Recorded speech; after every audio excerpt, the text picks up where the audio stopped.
Make the 6 count, says Graham Smith, referring to Mackay Antini. Make him play each delivery. Make sure that he keeps the pressure on Ganguly, and he says it as he's jogging past the batsman. So pressure being applied.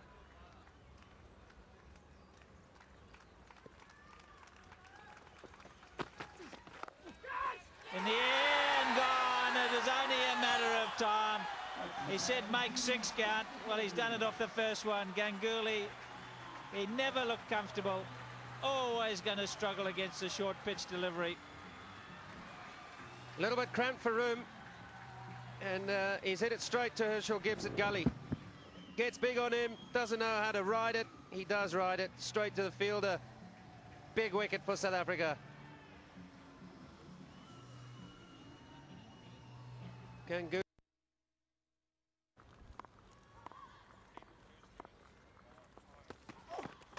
Bowled him, and it's gone a little bit lower.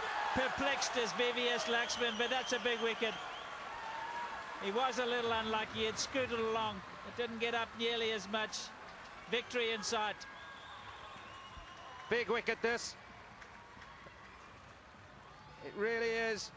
He's gone back, and that has, well, it's taken the top of off. Just clipped the bail. VVS Laxman thought it stayed low. It didn't really stay that low. It's just skidded on. It's gone for 15. Correct. This is a good little partnership. More than the runs that have been added, it's the time they've taken out there. The sun has disappeared again. It has opened up a little bit, but it doesn't look as if it's going to open up to be a completely clear day.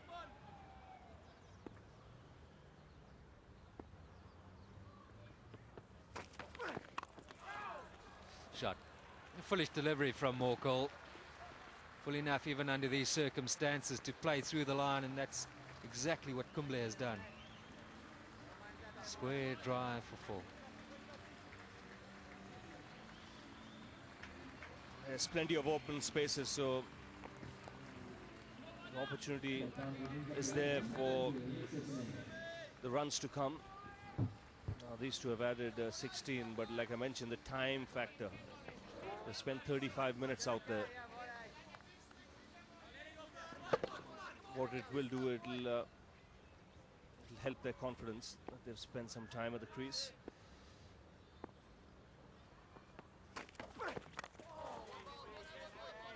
It was around about 2 o'clock, Ravi, where it became very noticeable the last 4 days when you saw the rollover of the clouds.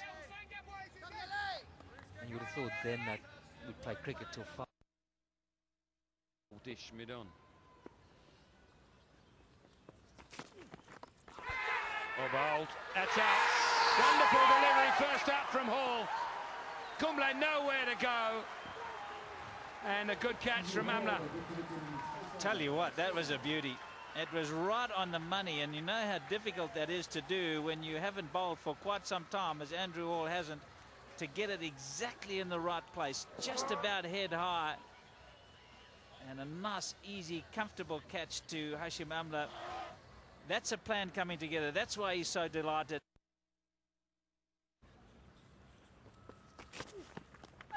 Here we go again. That's hit something.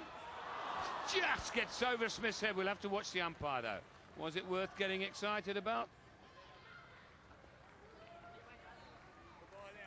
Whether it's a glove or a forearm or what, it was worth getting excited about. No other signal from the umpire. Yeah, it's got the glove, and again a very quick bouncer. They tend to see Andrew Hall bang it in and think they can ride the pace, and he gets it.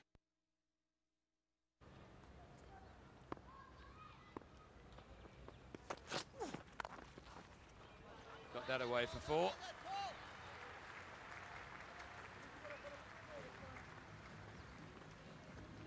Pretty good shot, really, because it wasn't all that short, just a little bit of width for Sean Pollock. Do you know what that bat weighs, Robin? No. It's well over 3 pounds. Amazing. We get a good picture of it, but it is so thick on the edges. It's almost like you could have a sticker like you do on the front.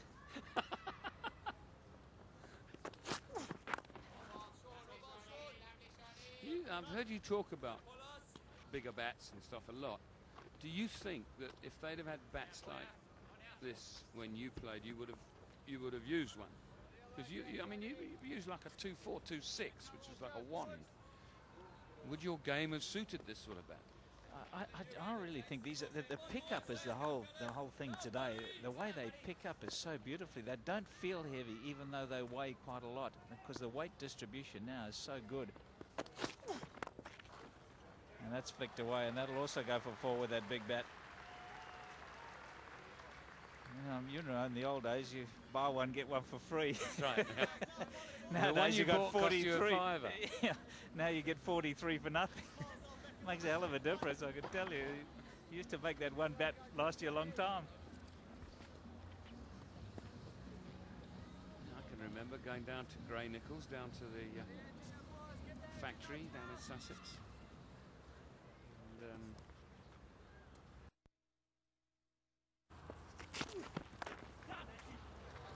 And that might well be 4.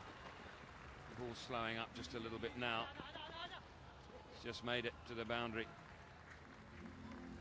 And Dave Stewart came sort of down the stairs. The directors used to sit sort of raised area at the front of the shop. And he called me and he said, come, you must come and serve this gentleman. I know nothing about fishing. So I go over there and I go behind the counter. And you were an expert, weren't you? Absolutely, I know, absolutely know. I know more now than I did then, and I know nothing now. And this guy said to me, I want some spinners, please. So I said, what do you want, off spinners or leg spinners? And he marched out of the shop, and Dave came down and said, what happened? So I told him the story. I thought it was reasonably amusing at the time. He said, you know, that chap spends about 3,000 rand a month with us, which is a lot of money in 1968 on fishing equipment. I don't think they ever saw him again. Shame. Oh, they were good days. Also worked at a sports shop, so we all started the same way. And they used to phone up your initiation was to phone up through the other phone, go down to the sports store and say somebody wanted a gross of teas, but they had to be all white. You spent the next 3 hours picking them all out, only to find out it was a hoax. Definitely a candidate for the LBW, Zahir Khan getting well across. 117 for 7.